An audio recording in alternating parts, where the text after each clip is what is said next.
says how counties fixed big tenders. That's right. This tag team of the Auditor General Nancy Gathungu and of course Controller of Budget Margaret Nyakango, continues to be quite formidable. In an audit, they revealed that tendering messes have caused massive wastage of public funds in several counties. So they're given examples of how counties, for example, either paid money for services and goods that were not received, or overpaid for things, or set up tenders in such a way that it only favored one person. For example, in Trans Nzoia County, auditors were not convinced that 657 million shillings worth of modernization of Kenyatta Stadium in Kitale happened because the documents were missing. At least that's according to the county officials. But the Auditor General says that these documents were taken to the Directorate of Criminal Investigation. So they do exist. It's just that the county is unable to account for that 657 million. They've also given examples of Kiambu, where 80 million shillings was spent for goods not delivered.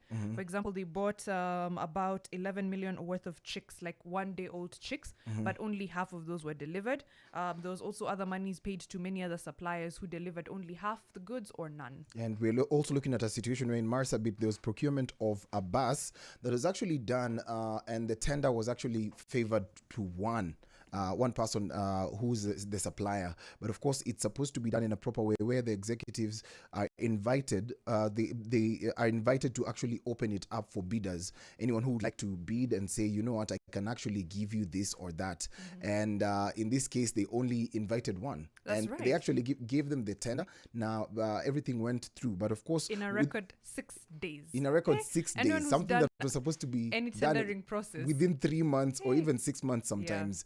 And they're also looking at a scenario whereby the specifications of the bus they needed was actually not met, but they totally ignored the process and nothing was done. 13.7 million is in question right now for delivery of a semi-luxury 62-seater bus. We're also looking at Nairobi County, where a contractor was hired to construct 3 health facilities for 869 million. Most of them are actually incomplete, in as much as maybe the money was allocated and was allocated in good time. You know what's really sad is that the people who are paid for these, either delivering half the service, half the good, or not at all, they were fully paid, right, in good time, while so many other people who supply county governments all across the country say, I have Nikona Deniza 2010, 2011, 2012. Okay, maybe not county governments, but you know, Nikona Deniza Gava from 5-10 years ago, and they're unable to get their money. But some people get their money up front for delivering half of what they said they would. Yeah, Controller of Budget has actually pointed a finger towards 17 governors, and you're looking at a situation whereby misappropriation of funds has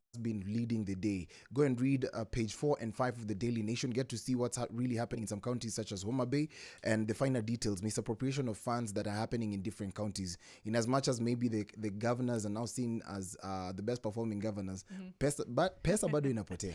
I have figured out tuko na Avengers wa Kenya. Tuko na Controller of Budget, Margaret Nyakango. Nancy Gathungu, Auditor General. I feel like the judiciary is just on its own. Those are 3 Avengers. 4 out of 5 Okiya Omtata. Okiya Omtata akiwa peke yake. Not an entity. Now the 5th person ndio nafikiria sasa. Na nyumba yake iliatakiwa, by the way. I don't know if you know of that. No, I did not. Yeah, it was on the papers last week. And we hope that he is well. Na kila kitu ilifanyika on that day would actually be brought to light to do exactly what happened.